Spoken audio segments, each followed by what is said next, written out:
Então, boa noite, professor. Eu sou o Alexandre Luiz Olichares, da turma de Ciência da Computação, turno da noite, quarto período, matéria de grafos. Grupo 6, e estou aqui dando início à apresentação do nosso TDE 6. Então, o código começa com as importações. Nós utilizamos a biblioteca NumPy, Random e Matplotlib, que a gente dá início à classe grafo, e aqui ocorre a inicialização do grafo propriamente dito. Então a gente gera uma matriz de ordem para ordem. Logo em seguida a gente colocou uma função que adiciona as arestas manualmente, então ele troca os valores de 0 para 1. Após isso, a gente implementou uma função que imprime essa matriz de adjacências. Então ela pega o gráfico que foi gerado e através de um loop de repetição gera ela. Então, dando continuidade no código aqui, nós implementamos uma função utilizando o algoritmo de Barabase. Como parâmetros, nós passamos o número de vértices finais, o número de vértices iniciais e o número de arestas por vértice. Em seguida, o código ele já faz uma verificação para certificar que o número de vértices finais vai ser maior que o número de vértices iniciais. E ele também certifica que o número de conexões ele vai ser no máximo igual ao número de vértices inicial. Em seguida, a gente já gera a matriz de adjacências e a gente insere o vértice V, utilizando aquela ideia de que quem é rico fica mais rico. Então, o vértice com a maior probabilidade vai receber a aresta. A gente conecta então as arestas com os vértices. Desculpa, os vértices com os vértices através das arestas, utilizando essa ideia da probabilidade. E no final a gente já retorna a matriz completa. Em seguida a gente implementa a função para gravar a matriz de adjacências no formato .NET. Então, um arquivo no formato PAGEC. A gente utiliza um algoritmo padrão para escrever o arquivo mesmo, e o objetivo dele é só salvar a posição dos vértices e das arestas. E então, após esse salvamento, a gente consegue dar sequência nas demais funções que nós implementamos, que vão ser apresentadas no decorrer da apresentação aqui. Então, segue aí, Mafrinha, e é nóis! Olá, professor. Eu sou o Leonardo Mafra e vou continuar com a apresentação do TDS 6, do grupo 6. Aqui, passando pela função de Barabase e de gravação do que é gerado nela, chegamos à função de carrega PAGEC, que é um módulo que lê, ou seja, faz o carregamento de um formato .NET, e esse formato ele é passado aqui no file name. Dentro dessa função, ela basicamente vai ler esse arquivo, fazer um read e salvar aqui dentro desse leitura, através do .read. Bom, depois disso, a gente faz uma formatação, porque a forma que ele é retornado é exatamente como o do .NET. Então aqui a gente só formata ele, faz um split e coloca tudo dentro de uma lista, como vai ser apresentado quando executar esse programa. Além disso, nós temos também aqui a função que verifica se ele é euleriano, que isso leva em consideração o grafo, ou seja, a gente percorre e vê o grafo não, o grau, né, de cada vértice do grafo, e aí a gente faz a verificação, se for par, ímpar ou tiver no máximo 2 vértices ímpar, que daí seria semi-euleriano. Chegando agora na verificação se o grafo é conexo, a gente percorre essa lista, tem aqui uma lista de visitados e a gente consegue com isso ver, né, se todos os vértices foram percorridos ao final dessa execução ou não. Se sim, todos foram visitados, então é um grafo conexo. Tem uma conexão. Se não, não é um grafo conexo. Agora aqui para a questão de gerar um histograma da distribuição de grau, a gente primeiro faz uma função simples de grau, percorrendo a matriz. E aqui a gente vai somar todos gerando assim o grau total do grafo. E por último, utilizando na distribuição, que é através aqui dos plots do Matplotlib, como eu vou apresentar agora, fazendo os testes. Para contextualizar sobre os testes, nós fizemos 3 grafos.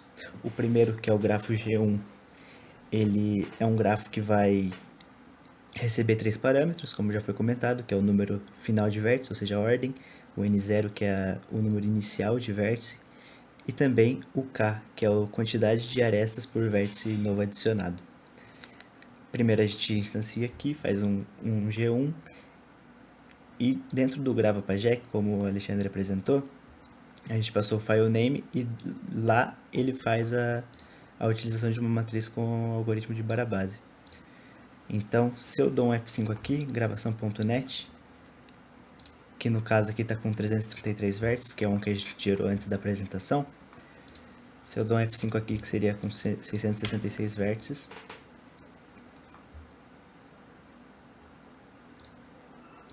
aqui já vai ser alterado para 666 vértices e seguindo a premissa da probabilidade, um grafo, uma rede complexa aleatória.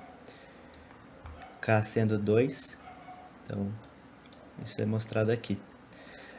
Como o senhor pediu uma rede de 5.000 arestas, a gente acabou fazendo antes da apresentação para tomar menos tempo, então tá aqui.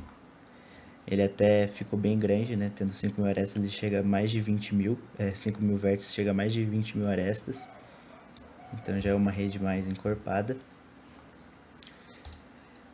E para a utilização do carrega.pajek, nós utilizamos o Geon.net, que eu vou pegar ele aqui. Ele é aqui, ó, foi do site do vlado.fmf, que é um Pajek dataset, e nele a gente consegue aqui algumas descrições sobre o que ele é. Seria basicamente então a rede Geon.net, que é uma rede de colaboração de autores do tema geometria computacional, e ele foi produzido na biblioteca Bibliotex em 2002. Aqui dentro do terminal a gente consegue ver na execução que ele foi carregado. Então ele acaba carregando dessa maneira, que é o .net. Aqui é a mesma coisa, os nomes é o mesmo arquivo. E depois a gente faz a transformação para deixar ele dessa maneira. Isso seria o G2, né? O grafo G2 instanciado. E por último o G3, que a gente instanciou também aqui embaixo, deixa eu mostrar nos testes. Opa, aqui. G2, ele só carrega esse G1.net, e o G3 a gente cria uma amostra menor para testar algumas funções. Que no caso tem aqui uma matriz de adjacência gerada. A gente consegue ver que é um grafo semi-euleriano, porque contém apenas exatamente dois vértices com grau ímpar, e é um grafo conexo, que todo ele se conecta, como dá para perceber aqui. É exatamente esse grafo aqui.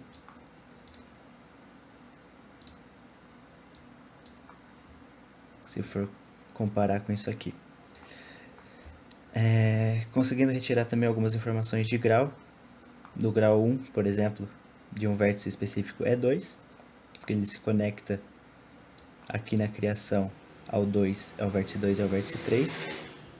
E o grau total tem aqui a lista, que também é apresentado no histograma. Se eu rodar de novo aqui, ele mostra. É uma amostra bem pequena, então não faz muito sentido, é só para mostrar que está funcionando. E por último a gente vai apresentar agora o Gef, que seria aqui. Se eu importo o geon.net, eu consigo saber que ele é não dirigido por conta daquela descrição no site. Se eu abro ele aqui,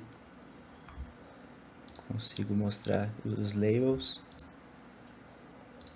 e aplicar algumas maneiras aqui de visualização mais interessantes. nessa parte que fica mais concentrada. Além disso, também consigo retirar algumas estatísticas, por exemplo, de grau médio, que aqui ele tem essa distribuição de grau livre de escala, não dá para perceber.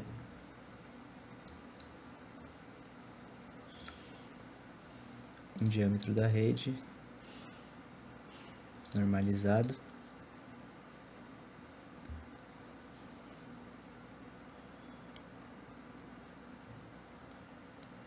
Com medidas de centralidade, entre outras informações. Vale lembrar também que com a utilização do algoritmo de Barabasi-Albert, a gente fez a gravação de um arquivo PAGEC, ou seja, o .NET, que foi de 5.000 vértices. E para a gente visualizar isso, seria interessante ver também pelo GEF. Aqui a gente tem o MyDataset, ele também é um arquivo não dirigido, e aqui está. Como ele é uma rede complexa, gerada aleatoriamente através de Barabasi, então dá para perceber que ele também tem uma distribuição de graus seguindo a lei de potência, ou seja, ele é livre de escala. Diferentemente da nossa amostra pequena, que foi feito à mão aqui, se eu dou um F5, ele não tem essa propriedade livre de escala. Senão ele começaria mais nesse formato aqui. Muito obrigado, professor.